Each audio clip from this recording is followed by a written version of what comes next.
నంద్యాల మండల పరిధిలోని కానాల గ్రామంలో ఫ్రైడే డ్రై డే కార్యక్రమంలో భాగంగా శుక్రవారం ఇంటింటి సర్వే నిర్వహించారు.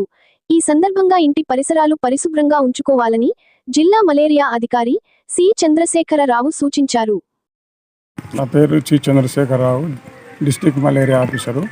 మేము ఈరోజు ఫ్రైడే డ్రై డే సంబంధంగా ఈ కానాల గ్రామం వచ్చినాము. ఇక్కడ ఇంటింటి సర్వే చేస్తూ ఇక్కడ ఏఎన్ఎంలు ఆశలతో సర్వే చేపిస్తుంటే ప్రతి ఒక్క ఇంట్లో లార్వా అనేది ఉంది. అదే ఏడిస్ లార్వా అంటారు.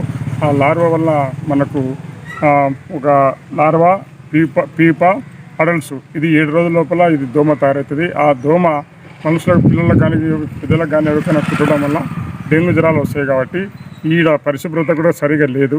ఈ పరిశుభ్రంగా ఉంటేనే తప్ప ఎక్కడైనా నీరు నిల్వ ఉంటే ఆ నీళ్ళల్లో మనము దోమలు గుడ్డు పెట్టి అవి లార్వా నుండి పీప నుండి మన దోమ అయిన తర్వాత అవి ఇంట్లోకి ప్రవేశించి డెంగ్యూ జ్వరాలకు వచ్చే ఆస్కారం ఉంది. కాబట్టి ప్రతి ఒక్క ఇంట్లో లార్వా కనపడుతుంది. కాబట్టి ఫ్రైడే డే వీళ్ళందరికీ మన ఏఎన్ఎంకు, ఆశాలకు, హెల్త్ అసిస్టెంట్లకు, మరి ముఖ్యంగా సబ్మిట్ ఆఫీసర్లకు వాళ్ళకు ఈ లార్వా లేకుండా చేయమని చెప్పి మనము ఆదేశించడం జరిగింది.